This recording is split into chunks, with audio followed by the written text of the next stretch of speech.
الحمد لله رب العالمين والعاقبة للمتقين والصلاة والسلام على أشرف الأنبياء والمرسلين أما بعد أعوذ بالله من الشيطان الرجيم بسم الله الرحمن الرحيم يا أيها الذين آمنوا اتقوا الله حق تقاته قال الله تبارك وتعالى في القرآن المجيد في مقام آخر إنما يخشى الله من عباده العلماء صدق الله العظيم وصدق رسوله النبي الكريم إن الله وملائكته يصلون على النبي يا أيها الذين آمنوا صلوا عليه وسلموا تسليما اللهم صل على سيدنا ومولانا محمد معدن الجود والکرم وآلہ وصحبہ وبارک وسلم۔ حمد و صلاۃ کے بعد انتہائی عزت و تکریم کے لائق سامعین و حاضرین، دوستو، بزرگوں اور بھائیوں، محفل شب برات کے عنوان سے اس خوبصورت رات میں اور ان ٹھنڈی ہواؤں میں آپ حضرات تشریف فرمائیں۔ نبی پاک صلی اللہ علیہ وسلم نے ارشاد فرمایا، جب شعبان کی 15ویں رات آئے تو رات کو بیدار رہا کرو اور صبح کو روزہ رکھا کرو۔ تو جب حضور نے کہہ دیا بیدار رہو تو پھر کسی کو سونا نہیں چاہیے، بیدار رہنا چاہیے۔ اور بیداری کا مطلب یہ نہیں کہ وہ آدمی بس جاگتا رہے، اس کا مطلب یہ ہے کہ وہ اللہ اللہ کرے، درود پاک پڑھے، عبادت کرے، تلاوت کرے، ذکر فکر میں رہے۔ کچھ باتیں اس مقصد کے لیے کہ اس رات اللہ پاک نے اپنی رحمت کے دروازے کھولے ہیں، تو کچھ ایسی بات کی جائے جس سے دل نرم ہو جائے۔ دوستو، قرآن مجید کی 2 آیات میں نے پڑھی ہیں۔ اللہ کریم نے فرمایا، یا ایھا الذین آمنوا اتقوا اللہ حق تقاتہ، اے ایمان والو اللہ سے ڈرو اور اتنا ڈرو جتنا ڈرنے کا حق ہے۔ ڈرو اللہ پاک سے، اور جس طرح تم کسی سے ڈرتے ہو، ڈرنے کا حق ہوتا ہے، وہ حق ادا کرنے کی کوشش کرو۔ ہم میں سے بہت سارے لوگ ڈرتے ہیں کچھ لوگوں سے، اور جب وہ ڈر رہے ہوتے ہیں تو انہیں احساس ہوتا ہے۔ اللہ پاک نے ہمارا وہ احساس خود بیان کر دیا ہے۔ فرمایا، جب تم کسی سے ڈرتے ہو تو تمہیں اس کا احساس ہوتا ہے کہ تم کتنا ڈرتے ہو، تو پھر تم کوشش کرتے ہو کہ تم وہ کام نہ کرو جس سے وہ بگڑ جائے گا، ناراض ہو جائے گا۔ جو لوگ قانون سے ڈرتے ہیں وہ اشارہ نہیں توڑتے، کچھ بھی ہو جائے اشارہ نہیں توڑتے۔ انہیں پتہ ہے کہ یہاں اشارہ توڑیں گے تو الجھ جائیں گے، اور جہاں انہیں فکر نہ ہو کہ کوئی پوچھنے والا نہیں، وہاں ہم نے دیکھا ہے کہ لوگ اشارہ توڑ دیتے ہیں۔ اللہ تبارک و تعالیٰ نے موقع دیا، میں حرمین شریفین حاضر ہوا تو وہاں ایک روڈ دائری روڈ کہلاتا ہے۔ اس روڈ سے پیدل چلنے والے نہیں گزر سکتے۔ وہ کہتے ہیں جی اس روڈ سے پیدل والا نہ گزرے، ان کے لیے علیحدہ جگہ ہے۔ قانون یہ ہے کہ اگر کوئی پیدل آدمی وہاں سے گزرے اور اس کا ایکسیڈنٹ ہو جائے تو وہ حکومت یہ کہتی ہے کہ یہ کیوں یہاں سے گزرا تھا، لہٰذا کوئی مقدمہ نہیں ہو سکتا۔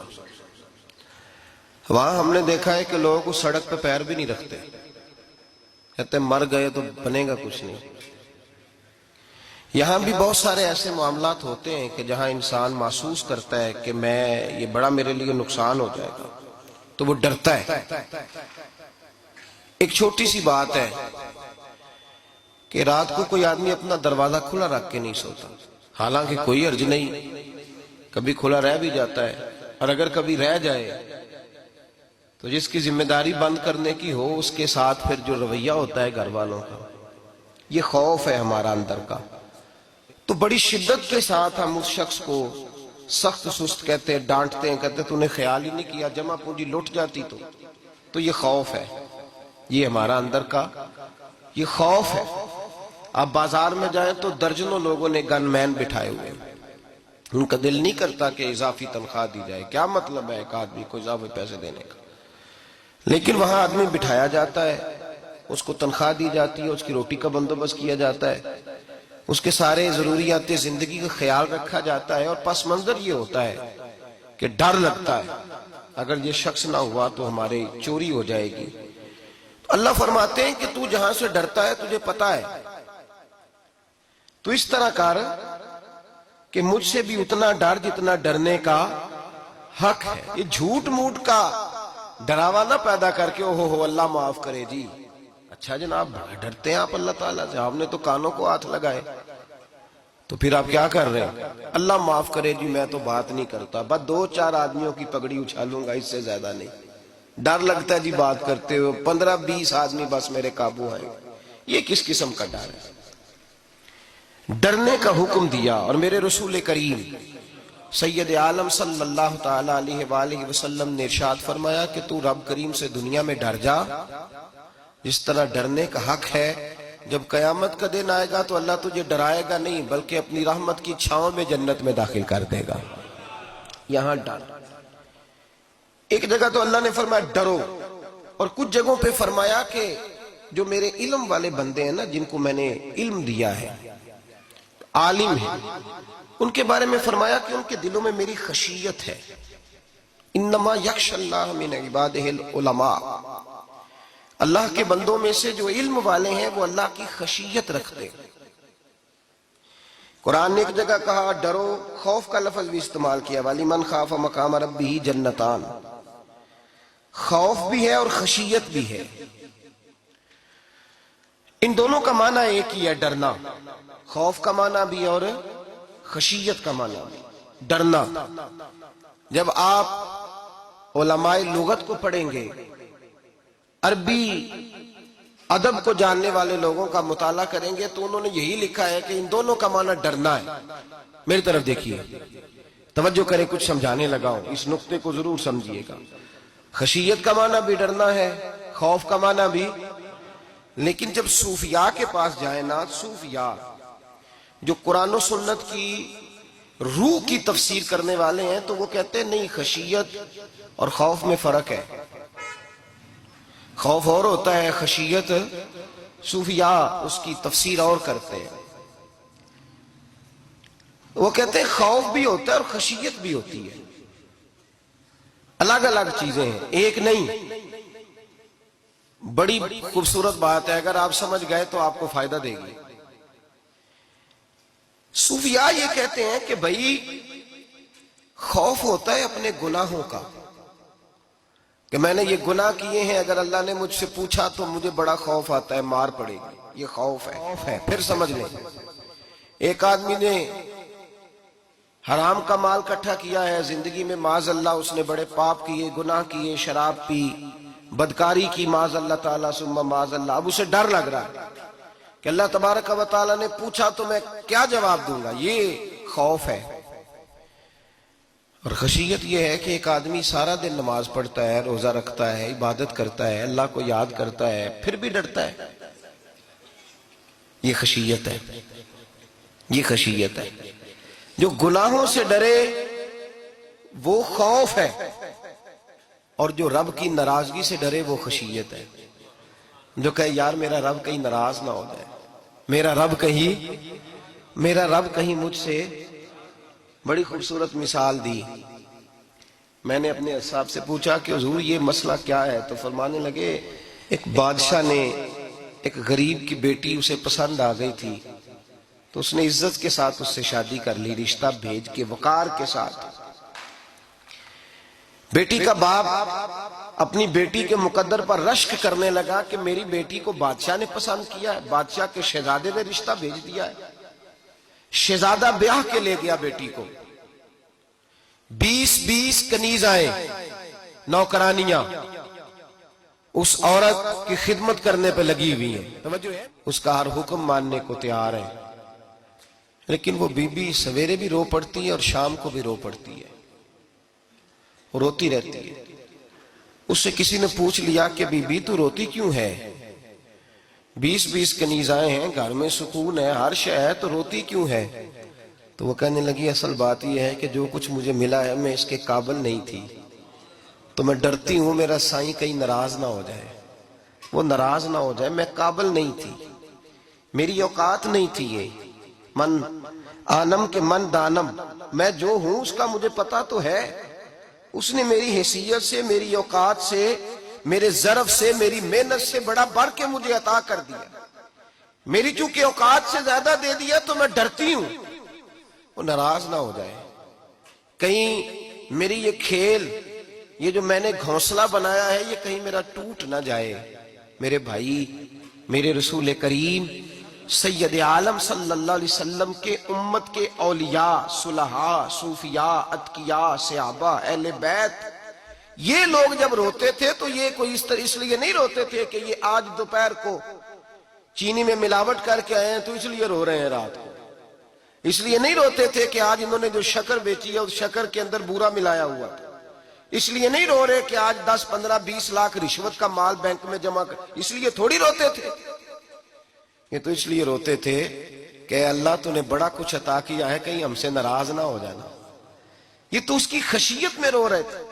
حضرت داؤد طائی رحمت اللہ تعالی علیہ، حضرت امام جعفر صادق جو نبی پاک صلی اللہ علیہ وسلم کے نواسے، جناب داؤد طائی کی ملاقات ہوئی تو امام جعفر صادق حضور کے نواسے عرض کرنے لگے، داؤد طائی یار میری بخشش کی دعا کرنا، رب مجھے معاف کر دے۔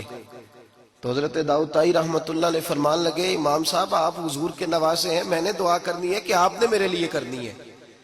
تو حضرت امام جعفر صادق رو پڑے، کہنے لگے یار تو نہیں کرنی ہے، اور اسی لیے تو تجھ سے دعا کرا رہا ہوں کہ کہیں ایسا نہ ہو نانا مصطفیٰ کی بارگاہ میں جاؤں تو وہ مجھے کہیں کہ میں کس طرح کا تھا تو کس طرح کا بن کے آیا ہے، یہی تو دعا کرانی ہے کہ میرے لیے دعا کر۔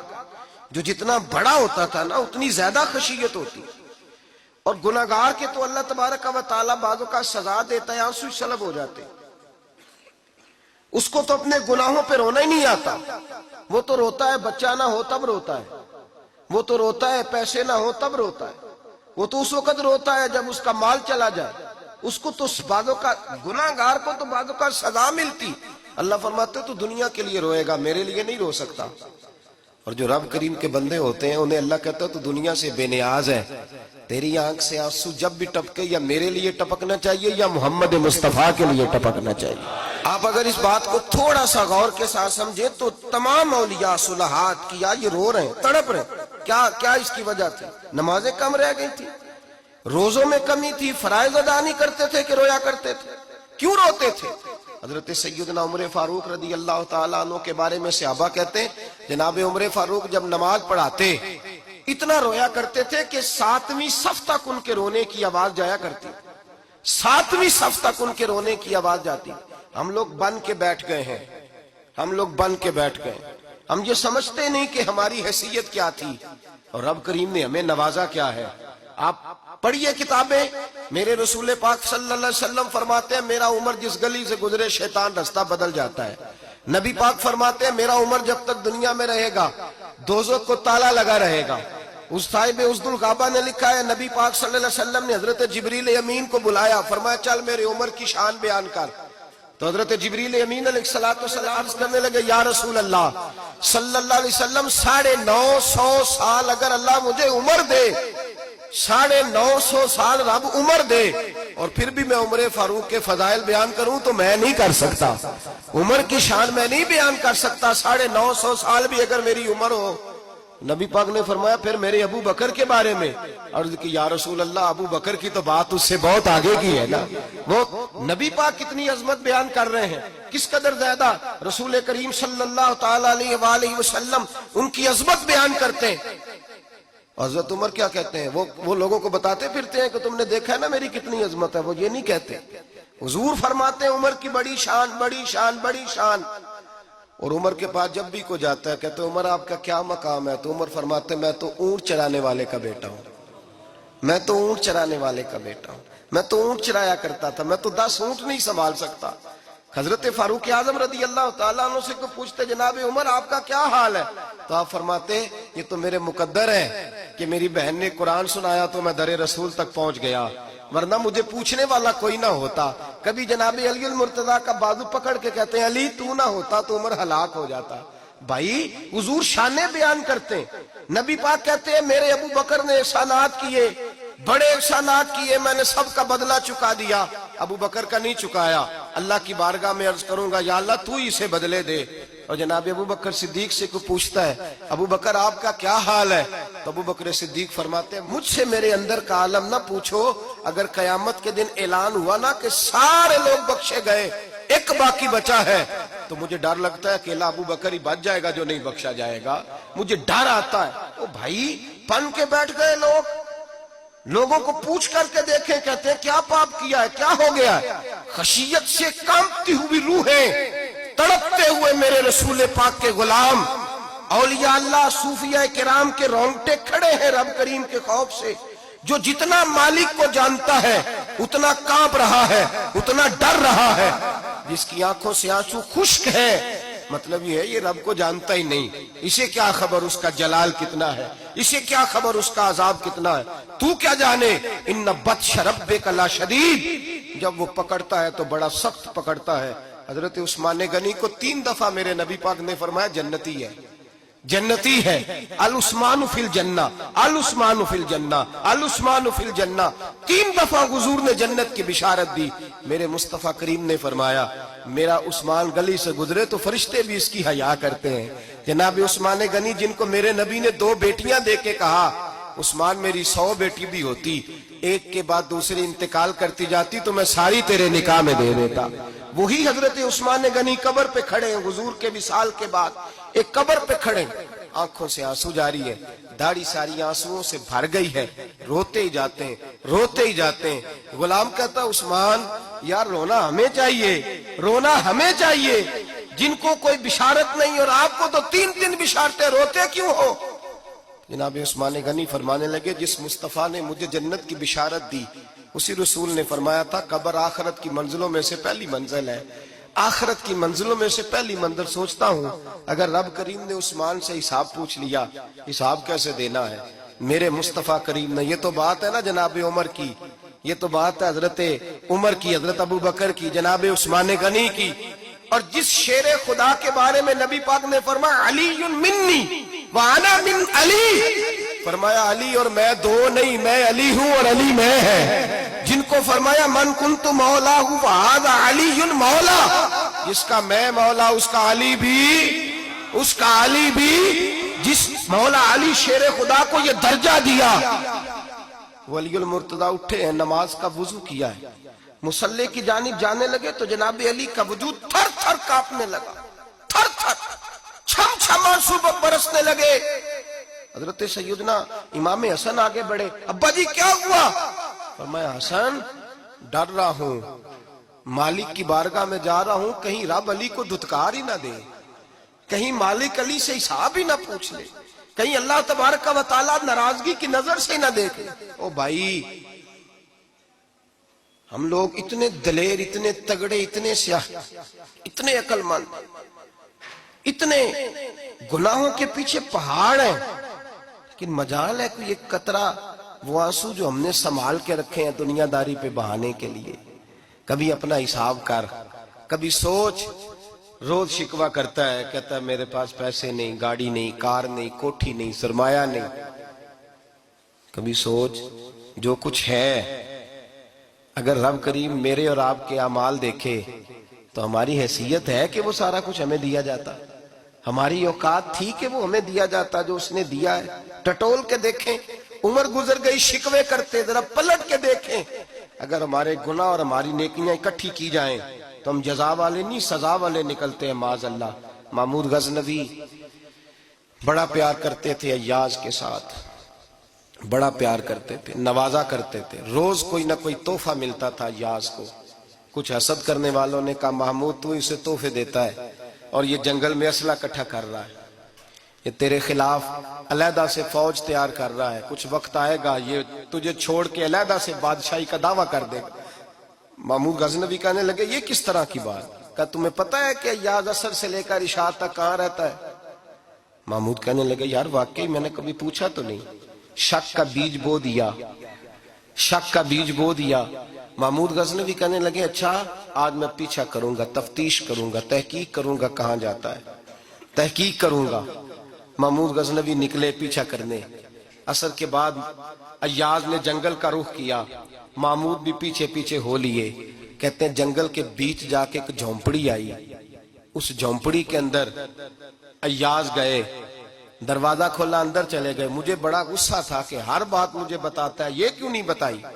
جب ایاز اندر گئے تو میں نے زور زور سے دروازہ کھٹکھٹایا غصے کے ساتھ۔ ایاز نے دروازہ کھولا، باہر آئے، میں نے کہا پیچھے ہٹ۔ ایاز پیچھے ہٹے تو میں اندر چلا گیا۔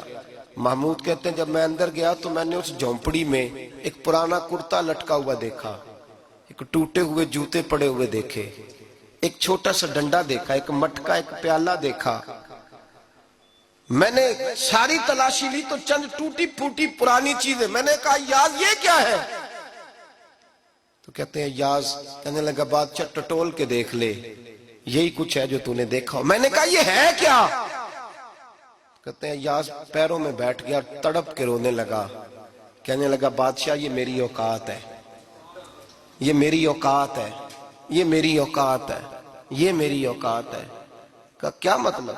کہنے لگا جس دن تیرے پاس آیا تھا نا تو یہ میری کائنات تھی کل، آج تیری مہربانیوں نے مجھے یہاں تک پہنچا دیا ہے۔ میں جو تیرا غدار نہیں نہ ہوتا، میں جو تیری نافرمانی نہیں کرتا، اس لیے نہیں کرتا کہ میں ہر شام آ کے اپنی اوقات یاد کرتا ہوں، اور پھر مجھے روز رات کو میرا نفس کہتا ہے اس کا وفادار رہنا، اس کا وفادار رہنا۔ تو اس حال میں تھا جب آیا تھا، اگر یہ بگڑ گیا تو پھر تجھے اپنی اوقات کا پتہ ہے نا۔ محمود غزنوی نے سینے سے لگایا، کہنے لگے آج تک تو بچا بھی اس لیے ہے کہ تو اپنی اوقات نہیں بھولا۔ ملا رومی کہتا ہے اپنی اوقات یاد رکھ، تو کیا تھا؟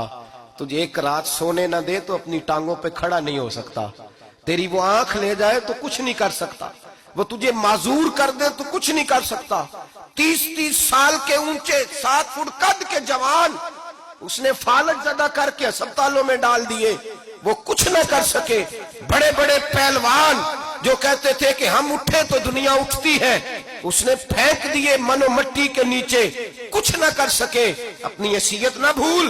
میرے رسول کریم سید عالم صلی اللہ علیہ وسلم نے فرمایا 2 باتوں میں لوگ دھوکے میں ہیں، دھوکے میں ہیں، دھوکے میں ہیں، دھوکے میں۔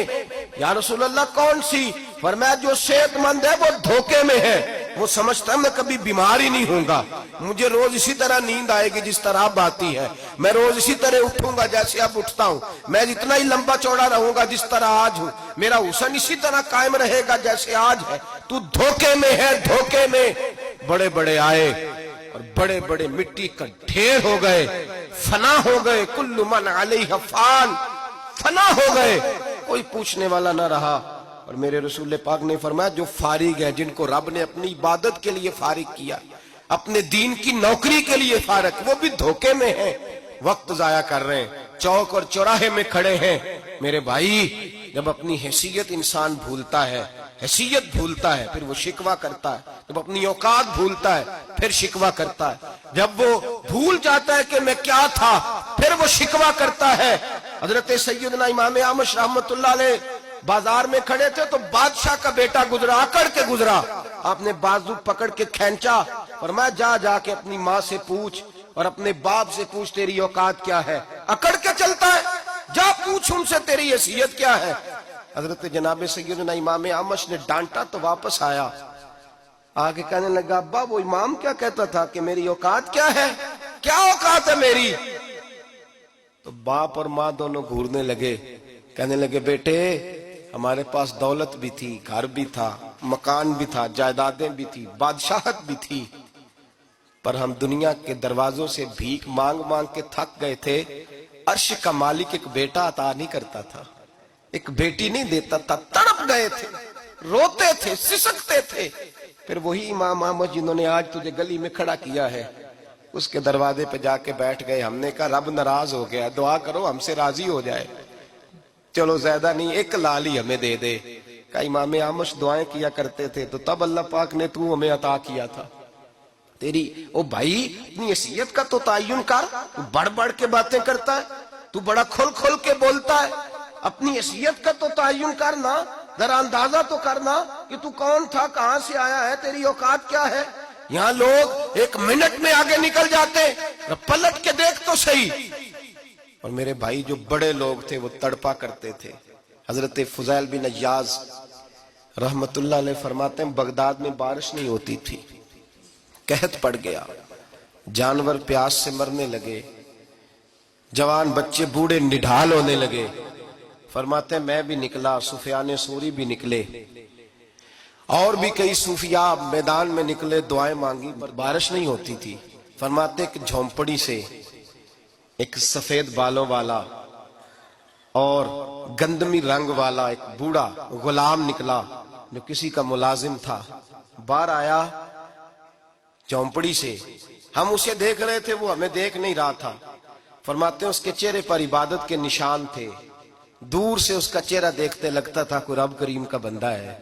فرماتے ہیں ہم اسے اللہ کا ولی جانتے تھے۔ اس نے دعا مانگی کہ تو لفظ پتہ کیا ہے دعا کے؟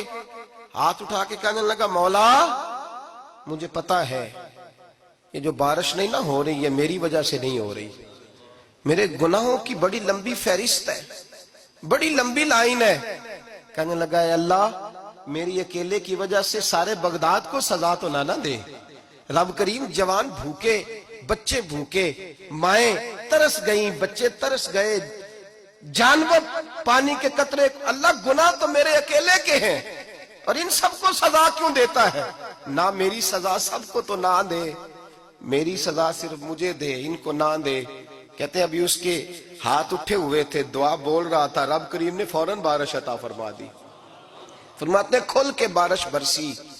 میں نے لوگوں سے پوچھا پتہ کرو کس کا غلام ہے، کہا فلاں آدمی کا۔ حضرت فضیل بن عیاض کہتے ہیں میں شام کو گھر چلا گیا، اس کے آقا سے بات کی، خرید لیا۔ میں جب اس کو خرید کے لایا، گلی میں جا رہے تھے تو مجھے کھڑا کر کے کہنے لگا فضیل میں نکما سا آدمی ہوں، بال بھی سفید ہیں، مجھ سے تو زیادہ کام ہی نہیں ہوتا، کیوں تو نے پیسے خرچ کیے؟ میں اس قابل ہی نہیں تھا، کیوں خریدا؟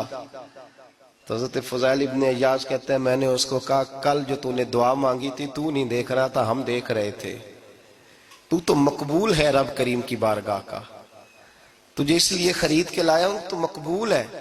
کہتے ہیں یہ لفظ سنے تو ٹھہر گئے، وہ کہنے لگے اچھا آقا مجھے 5 منٹ کا وقت ملے گا؟ میں نے کہا ہاں ہاں ضرور ملے گا۔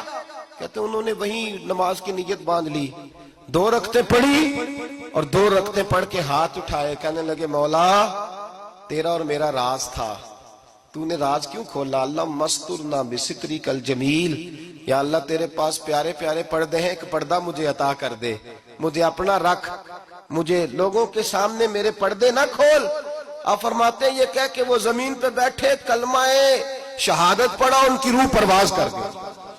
میرے بھائی جو زیادہ پرہیزگار تھے، جو بڑے رب کریم کے بندے تھے، ان کے تو آنسو خشک ہی نہیں ہوتے، وہ تو تڑپا کرتے، صبح شامیں ان کی روح کے گزرتے تھے، اور رب کریم کی ناراضگی سے ڈرتے تھے۔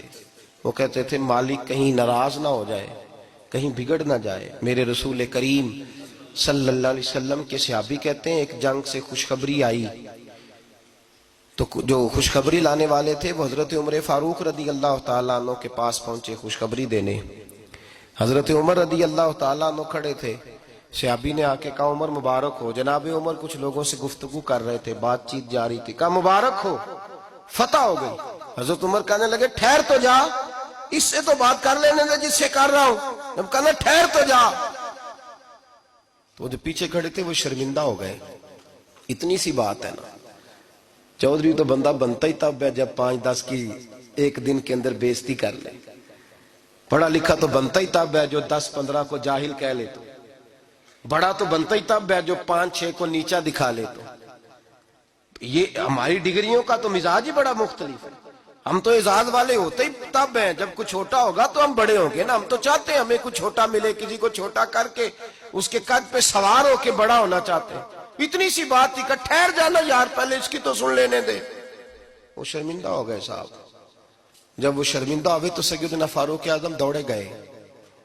صحابہ کہتے ہیں گارا تھا، کیچڑ تھا، اس گارے میں سر رکھا، سجدہ کرنے لگے، اٹھے، کہنے لگے مولا اپنے عمر سے ناراض نہ ہو جانا، یہ کل تک اونٹ چرایا کرتا تھا، آج تیری مخلوق کو شرمندہ کرنے لگ گیا ہے، یہ اپنی حیثیت ہی بھول گیا، اسے خبر ہی نہیں کہ یہ کیا تھا۔ یہ آج تیری مخلوق کو شرمندہ کرتا ہے؟ اللہ اپنی عمر سے ناراض نہ ہو جانا۔ وہ شخص کہتے ہیں پیچھے آ کے کھڑا رو رہا ہوں۔ میں نے کہا عمر کیا کر رہے ہو؟ فرمایا نہیں یار، میں نے تجھے شرمندہ کیا ہے، یہ میں بھول گیا تھا کہ میں کیا ہوں۔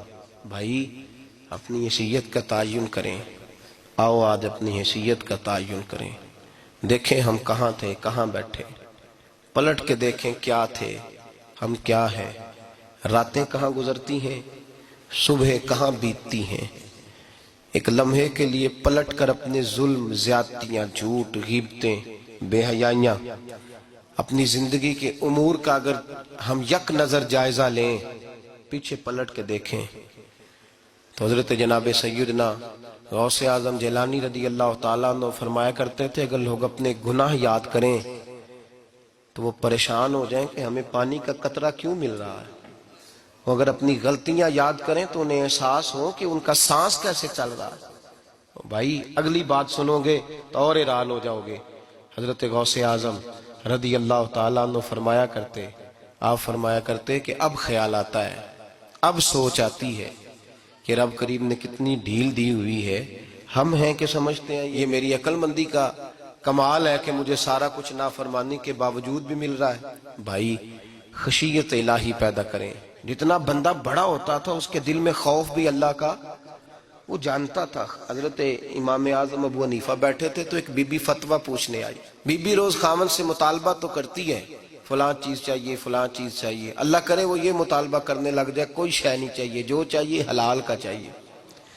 آمین تو کہہ دیں۔ اللہ کرے بی بی یہ مطالبہ کرنے لگ جائے سوکھی روکھی چاہیے پر چاہیے مجھے جائز دینا، بے شک ایک وقت دینا۔ اللہ کرے یہ مطالبہ ہونے لگ جائے، شب برات کی بڑی مقدس رات، اللہ کرے اس رات یہ مطالبہ ہونے لگ جائے۔ ایک بی بی آئی خاتون، چرخہ کاٹتی ہے، سوت بناتی ہے، حضرت امام صاحب سے مسئلہ پوچھنے آئی۔ کیا مسئلہ پوچھا اس نے؟ کہنے لگی حضرت جی میں نا رات کو اپنی چھت پہ بیٹھ کے چرخہ کاٹتی ہوں، سوت بناتی ہوں، 14ویں رات کا چاند جب چڑھا ہوتا ہے تو اس کی روشنی میں میں چرخہ کاٹتی ہوں۔ کئی دفعہ نا بادشاہ کا لشکر میری گلی سے گزرتا ہے، بڑے بڑے لالٹین انہوں نے پکڑے ہوتے ہیں، بڑے بڑے روشن دان، بڑی بڑی ان کے اندر روشنی ہوتی ہے۔ تو حضرت جی کئی دفعہ نا وہ جب گزرتے ہیں تو ان کی روشنی میں بھی میں کچھ سوت بنا لیتی ہوں۔ مسئلہ یہ پوچھنا تھا کہ اس روشنی میں میں جو سوت بناتی ہوں اس کی کمائی میرے لیے جائز ہے کہ ناجائز ہے؟ اس کی روشنی میں حضرت امام اعظم نے اللہ اکبر کا اور چھم چھم آنسو گرنے لگے۔ حضرت امام صاحب نے اپنا گریبان پکڑا اور کھینچا، قمیض پھٹ گئی۔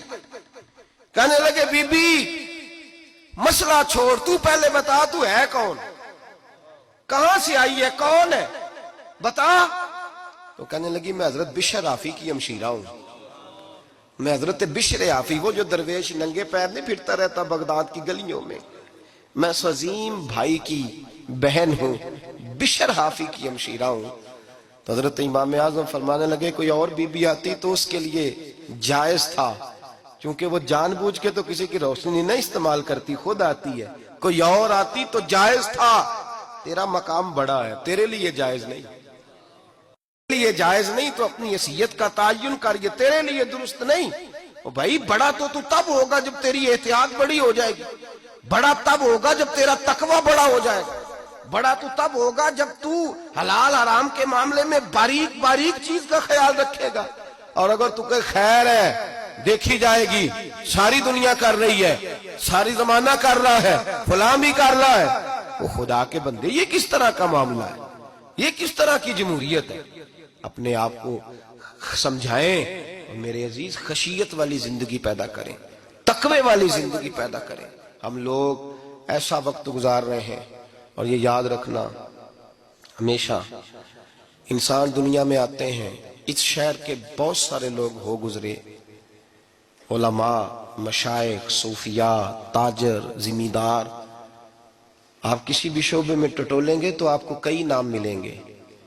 اس شہر محبت کے ڈھیروں لوگ ہو گزرے، اور یہ کہانی ہر شہر کی ہے۔ آج میں اور آپ یہاں بستے ہیں، کچھ وقت کے بعد ہم داستان ہوں گے۔ امام شافعی رحمت اللہ علیہ فرماتے ہیں میں ایک شہر سے گزر رہا تھا تو میرے پیر کو ٹھوکر لگی، میں نے زمین کھودی تو ایک کھوپڑی نکلی، کھوپڑی نکلی تو اس کے اوپر تاج بھی تھا۔ ماتے میں نے شہر کے لوگوں سے پوچھا یہ کیا ہے؟ تو کہنے لگے یہ بادشاہوں کا قبرستان ہے، اس میں غریب دفن تو نہیں ہو سکتا تھا، دفن تو بادشاہوں کا خاندان ہے، لیکن افسوس کی بات یہ ہے کہ یہاں مٹی ڈالنے کوئی نہیں آتا، اب یہ سیدھی سڑک بن گیا۔ بھائی کبھی پلٹ کے دیکھ، ہزاروں لوگ آئے، اس روڈ سے کروڑوں لوگ گزرے اور منزل کو چلے گئے، لوگوں نے یاد نہیں رکھا۔ آپ اپنے حصے کا عمل کرنے آئے، ٹھیکیدار نہیں ہے کوئی اپنی اولاد کا، بال بچے کا، بہن بھائی کا۔ حق ضرور ہے، ان کے لیے محنت ضرور کرے گا، لیکن اس کو یہ اجازت نہیں ہے کہ وہ کہے کہ میں اب بڑا ذمہ دار ہوں تو میں نے 20 کروڑ بینک بھر کے جانا ہے۔ حضرت عمر بن عبدالعزیز رحمت اللہ تعالیٰ علیہ کے انتقال کا وقت آیا تو اپنے بیٹوں کو بلایا، فرمانے لگے بیٹو تمہارا باپ بزدل تھا، تمہارے لیے کچھ کر نہیں سکا۔ کہا ابا جی کیا ہوا؟ فرمانے لگے بیٹے میں بزدل تھا، جہنم سے ڈر گیا، تمہارے لیے کوئی بینک بیلنس اکٹھا نہیں کر سکا، میں تھوڑا دلیر ہوتا، دوزخ سے نہ ڈرتا تو تجوریاں بھر کے جاتا۔ پرانے بادشاہ محل چھوڑ کے گئے ہیں، پر میرے پاس کچھ نہیں ہے، بادشاہ ہونے کے باوجود میں فقیر ہوں، خالی آ جا رہا ہوں، بزدل جو تھا۔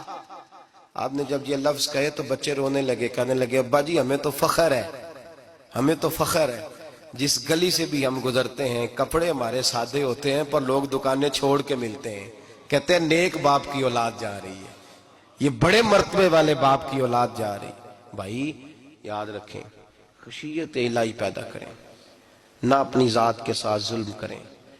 اگر آپ کوئی بھی غلط کام کرتے ہیں تو اس کا جواب آپ نے دینا ہے۔ اگر آپ نے 1 کروڑ روپیہ ناجائز کمایا ہے تو وہ اللہ آپ سے نہیں، آپ کے بچے سے نہیں پوچھے گا، بیوی سے نہیں پوچھے گا، بہن بھائی سے نہیں، وہ آپ نے جواب دینا ہے۔ آپ نے اپنے اعمال پر غور کریں۔ آج شب برات ہے، میرے نبی کریم صلی اللہ علیہ وسلم نے فرمایا کہ میری امت کی اتنی بخشش ہوگی، مدینے میں سب سے زیادہ بنو کلب کا قبیلہ بکریاں پالتا ہے، ان کی بکریوں کے بالوں سے بھی زیادہ اللہ میری امت کی بخشش فرمائے گا۔ اس کو توبہ کی رات کہا جاتا ہے۔ توبہ کا مطلب یہ ہوتا ہے کہ اللہ میں آج کے بعد گناہ نہیں کروں گا۔ توبہ کا مطلب ہوتا ہے کہ میں آج کے بعد یہ غلطی، آپ کا ملازم کتنی بار غلطی کرے تو آپ رکھ لیتے ہیں؟ ایک دن میں 100 دفعہ کرے تو گنجائش ہے اس کو رکھنے کی؟ اللہ رکھ لیتا ہے، کہتا تو توبہ کر، ہے گنجائش؟ میرا خیال ہے جو 10 بار بھی کرے اس کے لیے بھی گنجائش ہے، اس کے لیے بھی گنجائش ہے۔ استاد باپ ہوتا ہے، بچے سے غلطی ہو جائے تو کہتا تجھے ارجانہ بھرنا پڑے گا۔ بچے لگے نہیں ہوتے اسکولوں میں، جرمانے لگے ہوتے ہیں، چھٹی کا لیدہ ہے، فلاں کام کا لیدہ ہے، حالانکہ باپ ہے۔ بھائی اللہ فرماتا ہے تو توبہ کر، اور توبہ یہ ہے کہ میں آج کے بعد یہ گناہ، اس آدمی نے کل 5 نمازیں نہیں پڑھنی، اس کا آج توبہ کرنے کا کیا مطلب ہے؟ توبہ کا کیا مطلب ہے کہ میں آئندہ گناہ، تو جو سویرے 5 نمازیں نہیں پڑھنا چاہتا، کہتا ہے کل زور نہیں میں نے پڑھنی، چلو فجر تک جاگنا ہے، فجر پڑھ لوں گا، تو اس نے توبہ کی ہے؟ کوئی مذاق ہے؟ استغفر اللہ استغفر اللہ استغفر اللہ، معاف کر دے، کیا معاف کر دے؟ سویرے تو مسجد آئے گا۔ بھائی آپ کسی جگہ، ہم سادے لوگ ہیں، دیہاتی لوگ، یہ ہمارا دیہات کا ماحول ہے، بچے کو مارتے ہیں نا مدرسے والے کو، تو ہم کہتے ہیں دوبارہ کرے گا، تو کیا کہتا ہے اگوں، تو جو بچہ کہے تسی تھپڑ دو مار لو میں سویرے پھر کرنا جی، تو اس کو معافی ملے گی؟ یہ کیسی معافی ہے کہ سویرے میں نماز نہیں پڑھنی زور کی، لیکن یا اللہ معاف کر دے، یا اللہ، یہ جھوٹ ہے، یہ دھوکہ ہے، یہ مذاق ہے، مذاق نہیں کرے۔ اور بندہ کوئی سیاںہ ہو تو مذاق برداشت نہیں کرتا، اور معاذ اللہ استغفر اللہ، رب کریم کے ساتھ مذاق، یا اللہ میری توبہ، یا اللہ میری توبہ، یا اللہ مجھے معاف کر دے، یا اللہ معاف کر دے، اور سویرے جھوٹ پھر بولنا ہے اٹھتے ہی، تو یہ کیسی توبہ ہے؟ توبہ کا مطلب ہوتا ہے کہ میں توبہ کرتا ہوں آج کے بعد گناہ، تو توبہ کو سمجھے تو صحیح نا میرے بھائی، توبہ کو سمجھیں۔ تمام صحابہ، چونکہ شراب حرام نہیں تھی تو ہر آدمی پیا کرتا تھا، جب حرام ہو گئی تو پھر کسی نے منہ نہیں لگایا، توبہ ہو گئی تو پھر ہو گئی، پھر معاملہ ختم ہو گیا، پھر کبھی قریب حضرت مرثد بن ابی مرثد البغوی رضی اللہ تعالیٰ عنہ حضور کے صحابی ہیں. آپ فرماتے ہیں میرے اندر ایک غلطی تھی، میرا بہت ساری خواتین کے ساتھ دوستانہ تھا. نبی پاک کی بارگاہ میں جب میں گیا اسلام کی بائعت کی تو حضور نے فرمایا تیری نظر جھکی رہنی چاہیے، خبردار کسی عورت سے تیرا. کہتے ایک نصیحت نبی پاک نے کی. آپ فرماتے ہیں میں نے اپنے دل کو اس طرح سمجھایا کہ عورتیں اگر میرے پاس آ کے کھڑی ہوتی تھی تو میرے اندر کا وجود کہتا تھا کہ ہو ہی نہیں سکتا میری توجہ جائے، اس لیے کہ توبہ کی ہے، اب دوبارہ ادھر توجہ جا سکتی. میرے بھائی توبہ کو اس کے مفہوم کے ساتھ توبہ کریں، جھوٹ نہیں بولیں، گناہ نہیں کریں. میرے رسول کریم صلی اللہ علیہ وسلم نے فرمایا استغفار پڑھا کرو، میں دن میں 100 مرتبہ استغفار کرتا ہوں. حضور کہتے ہیں میں دن میں، حضور 100 دفعہ دن میں استغفار کرتے. امام حسن کے پاس ایک شخص آیا، کہا میرے پاس اولاد نہیں، فرمایا استغفار پڑھ. ایک پھر آ گیا، اس نے کہا حضور میرے پاس روزی نہیں، فرمایا استغفار پڑھ. ایک اور آیا، اس نے کہا حضور بیماری بڑی ہے گھر میں، فرمایا استغفار کر. آپ کے صاحبزادے بیٹھے تھے، کہا ابا جی جو آتا ہے آپ استغفار ہی بتاتے ہیں. آپ فرمانے لگے جب کوئی بندہ توبہ کرتا ہے تو رب راضی بڑا ہوتا ہے. تو میں نے سب کو توبہ کا وظیفہ بتایا ہے، جس کی جو بھی مجبوری ہو اگر توبہ کر لے تو اللہ تعالیٰ اسے آسانی عطا کر دیتا ہے، اللہ اس پہ نظر رحمت کر دیتا ہے. اپنے آپ کو تبدیل کریں، نماز کو اس کی حقیقت کے ساتھ پڑھا کریں، اس کی حقیقت کے ساتھ نماز کو پڑھیں. 5 وقت مسجد میں حاضری دیں، چھوڑ کے سارے کام چھوڑ کے، باقی سارا کچھ بعد میں. آپ کا رشتہ لوگوں کے ساتھ زندگی کا ہے، موت کا نہیں ہے. آپ خود دیکھ لیں جن کے بزرگ چلے گئے وہ ڈیلی جاتے ہیں قبرستان، کل بیٹھتا ہے 2 گھنٹے جا کے. والد صاحب ہیں، دادا جی ہیں، نانا جی ہیں، دیکھا کبھی کسی کو صبح گیا ہو شام آیا ہو؟ یہی حال ہمارا ہوگا، بالکل کوئی نہیں جائے. اور پھر جب کوئی انتقال کر جاتا ہے نا تو کوئی یہ نہیں کہتا کہ ابا جی کو غسل دے لو، کہتے ہیں میت کو غسل دو. ماں آنکھوں کی ٹھنڈک ہوتی ہے لیکن کہتے ہیں لاش کو اٹھاؤ، جنازے کو اٹھاؤ. آپ کے رشتے ناطے ختم ہو گئے. اگر آپ ناراض نہ ہوں تو مجھے جنازے پڑھانے کا موقع ملتا ہے. 1-2 بات عرض کرتا ہوں، اس کے بعد ذکر کرتے ہیں، انشاءاللہ دعا ہوگی. جنازوں پہ جانے کا اتفاق ہوتا ہے تو میں جنازے سے محسوس کرتا ہوں بہت ساری چیزوں کو. میں دیکھتا ہوں کہ جنازہ ہونے کے باوجود لوگ یہ سمجھتے ہیں کہ یہ ہونا تھا کام، یہ ہو گیا. اور وہاں کیفیت یہ ہوتی ہے کہ صرف یہی جنازہ ہے، اسی نے فوت ہونا تھا، ہم تو بچے ہوئے ہیں. قرآن پاک سے محبت کرنا، قرآن پاک پڑھنے والوں سے پیار کرنا، قرآن کے مدارس کو آباد کرنا، یہ بڑا مشکل ہوتا جا رہا ہے. ہم ایک مدرسہ چلاتے ہیں، ہم محسوس کرتے ہیں کہ یہ بڑا کٹھن معاملہ ہے، بڑا کٹھن. ایک تو تنقید کی نظر بھی سب سے زیادہ اداروں کی طرف ہوتی ہے اور سب سے کم تعاون بھی اداروں کے ساتھ ہوتا ہے. مجبوری کے ساتھ ادارے وقت گزارتے ہیں. اپنا رجحان مدارس کی جانب کریں اور دین سیکھنے کی طرف رجحان کریں. قرآن مجید صحیح پڑھنا سیکھیں، قرآن مجید صحیح سمجھنا سیکھیں. اور پھر میرے بھائی جو آیات آپ کو ضروری ہیں، نماز جنازہ ہے، وضو ہے، غسل ہے، آپ کے روزمرہ کے معاملات ہیں، وہ کسی اچھی قاری سے، اہل سنت کے کسی شخص سے ان کی درستگی کرائیں، اپنے معاملات پہ غور کریں، یہ ان کوتاہیوں سے باہر آئیں، قرآن پاک سے محبت کریں اور دین داروں کے ساتھ جڑیں. ایک گزارش آپ سے اور کرنی ہے، اس کو بھی کھلے دل کے ساتھ سنیے گا، کھلے دل کے ساتھ. یہ شب برات کی رات ہے اور میں ذمہ داری کا مظاہرہ کرتے ہوئے بات کرنا ضروری سمجھتا ہوں. آپ کسی پیر صاحب سے ملیں، کسی آستانے پہ جائیں، یہ کچھ گزارشات ہیں، بات میری ختم ہو گئی وہ کر کے میں دعا کرنے لگا ہوں. تو شریعت اسلامیہ کا ضرور پاس اور لحاظ کریں. یہ دیکھیں جس صوفی کے پاس، درویش کے پاس، جس کو آپ پیر سمجھ رہے ہیں، اسے کوئی قرآن حدیث بھی آتا ہے، وہ کوئی سنت شریعت کا بھی پابند ہے. میری اپنی جماعت سے ہاتھ باندھ کے گزارش ہے، خدا را اب بس کر دیں، بڑی تباہی ہو گئی اور لمبی چوڑی ہو گئی، تھک گئے ہم کہہ کے. لوگ سمجھتے نہیں اس چیز کو. اعلیٰ حضرت فاضل بریلوی نے لکھا ہے، ادھر دیکھیں، اعلیٰ حضرت نے لکھا ہے کندھوں تک بال رکھنا جائز ہے، کندھوں تک، کندھوں سے نیچے رکھنا حرام ہے.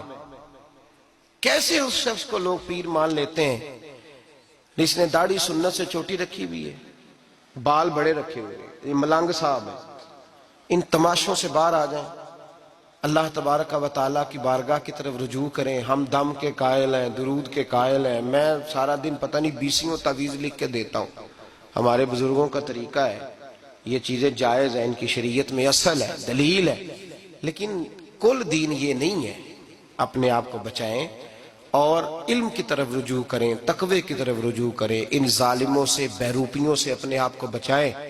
اور میں ان لوگوں کو بھی دعوت فکر دیتا ہوں جو ہمیں روز آ کے کہتے ہیں یہ تمہارا پیر تو یہ تمہارا پیر، جب ہم خود کہہ رہے ہیں ہمارا نہیں، تو ہم کسی شرابی کبابی کو اٹھا کے کہہ دیں یہ تمہاری جماعت کا بندہ ہے تو تم رکھ لو گے؟ کہو ہم اگر کہہ دیں تمہاری جماعت یہ درس دیتی ہے تو تم مان لو گے؟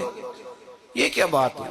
اگر کسی جماعت کا کوئی شخص غلط ہے، اور ہم درباروں والے نہیں، ہم تو مسجدوں والے لوگ ہیں، دربار تو ایک ضمنی چیز ہے، بن بھی جائے تو ٹھیک ہے، ورنہ تو میرے نبی پاک نے فرمایا ہر مومن کی قبر جنت کا باغ ہوتی ہے، تو اندر دربار ہی بنا ہوا ہے، جنت کھلی ہوئی ہے، اوپر بلڈنگ بننا اتنا ضروری کام ہے؟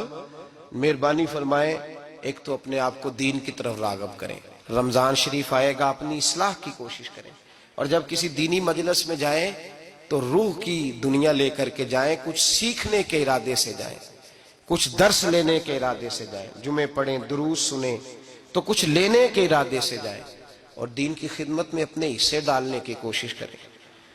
اس سے صرف چندے کا معاملہ نہیں، اس سے مراد یہ ہے کہ اپنی اولاد کو، اپنے بچے کو، اپنے آپ کو دیندار بنائیں، یا آپ کا دین میں حصہ ہوگا، یا آپ کا دین کے ساتھ تعاون ہوگا۔ آخری بات میرے بھائی آپ حضرات سے یہ ہے، اس کو ضرور سمجھیں، خواتین کو پردے کا پابند کریں، ان کو پردہ داری سکھائیں۔ پردہ شریعت میں ضروری ہے، اور جواب دہ عورت نہیں ہوگی، اس کا خامند ہوگا، اس کا باپ، اور اس کا اگر بھائی بڑا سربراہ ہے تو وہ جواب دہ ہوگا کہ عورت بے پردہ کیوں نکلتی ہے۔ تہذیب کے نام پر بد تہذیبی نہ کریں، خبردار کوئی ایسا کام نہ کریں جس سے اللہ رسول ناراض ہو۔ ان کو پردے کا پابند کریں، بغیر برقعے کے، بغیر مکمل نقاب کے، بالکل عورت کو اجازت نہ دیں گھر سے نکلنے کی، سختی کریں، اور ان کو سمجھائیں کہ ہمارا تعلق یورپ کے ساتھ نہیں، ہمارا تعلق خاتون جنت حضرت فاطمہ الزہرا کے ساتھ ہے، ان کو پابند کریں۔ اور یہ میں ذمہ داری سے بات کہہ رہا ہوں، مرد ذمہ دار ہے اگر اس کی عورت باپردہ نہیں ہے، وہ ذمہ دار ہے، اور اللہ کی بارگاہ میں اس کی کوئی بات قابل قبول نہیں ہوگی۔ اور شب برات کی رات اتنے لوگ گواہ ہیں کہ یہ پیغام آپ کو پہنچایا گیا، آپ کو پہنچایا گیا، آسمان زمین اور ہوا گواہ ہے کہ ہمیں یہ بات پہنچائی گئی کہ ہمیں ان کو پردہ کرانا ہے۔ ذکر ہوگا، ذکر کیا ہے؟ ذکر ہے اللہ کو یاد کرنا۔ اور میرے نبی پاک صلی اللہ علیہ وسلم نے ایک حدیث میں فرمایا رب کا ذکر اس طرح کرو کہ لوگ تمہیں دیوانہ سمجھیں۔ یہ لوگ باتیں کرتے ہیں تو کھول کھول کے، اللہ کے ذکر کی باری آتی ہے تو تھک سے جاتے ہیں، تھک کے ذکر نہیں کریں، ذکر کریں تو پوری دل جمی کے ساتھ، سرور کے ساتھ، کیف کے ساتھ۔ اور آج کر کے تو دیکھیں بھلا ذکر میں ہوتا کیا ہے، یہ لذت کیا ہے، یہ کیف کیا ہے۔ میرے بچے چھوٹے مجھ سے کہتے ہیں ذکر لمبا کرایا کریں، بیٹا اکثر مجھے کہتا ہے ذکر جو ہے نا وہ جب آپ بڑا لطف آتا ہے ذکر میں، ذکر تو ایک کیفیت ہے، لگ جائے تو اس کا ایک اپنا ذائقہ ہے، تو ذکر کریں اللہ کا، درود شریف پڑھیں۔ دعا کیا ہے؟ آج لائٹ کو بند کر کے جب ہمارے ہاں ذکر ہوتا ہے، دعا ہوتی ہے، تو ہمارے بزرگ یہ کہتے ہیں ہم ثابت یہ کرنا چاہتے ہیں کہ ہم مجمع میں نہیں بیٹھے، یا اللہ تیری بارگاہ میں بیٹھے، ہمیں تو ساتھ والا دیکھ نہیں پا رہا، دعا مانگے، اور اللہ سے مانگے تو کھول کے مانگے۔ اور آج اگر ہو سکے نا تو کوئی ایک آدھ قطرہ گرا ہی دے۔ میرے نبی پاک نے فرمایا محفل میں چند لوگ بھی رو پڑے تو سب کا کام بن جاتا ہے۔ آپ میں سے کوئی نیک آدمی ایسا ہوگا تو ہمارے جیسے کئی گناہگاروں کو ساتھ اللہ اس پہ فضل فرمائے گا۔ یہاں ذکر کے بعد دعا ہوگی، دعا کے بعد پھر سلام ہوگا، پھر ایک دفعہ آخر میں دعا ہوگی، پھر آپ کو کچھ وقت دیا جائے گا انفرادی طور پہ نفل ادا کرنے کا، 4 6 نفل پڑھ کے نئے سرے سے تازے ہو کے آپ حضرات تشریف لائیں گے، اور پھر انشاءاللہ تعالی یہاں لنگر کا بندوبست ہوگا، آپ حضرات کے لیے ماں حضر جو کچھ ہے آپ کو پیش کیا جائے گا۔ کوشش کریں روزہ رہ ہی جائے صبح کا، ویسے بھی پریکٹس ہوگی رمضان کی، اور شعبان میں زیادہ روزے رکھنا میرے نبی پاک کی سنت بھی ہے، اس لیے ضرور کوشش کریں کہ سحری کا بندوبست ہے تو آپ روزہ رکھیں تاکہ آپ کے لیے آسانی ہو جائے۔ اللہ تبارک و تعالی ہماری اس حاضری کو اپنی بارگاہ میں مقبول فرمائے۔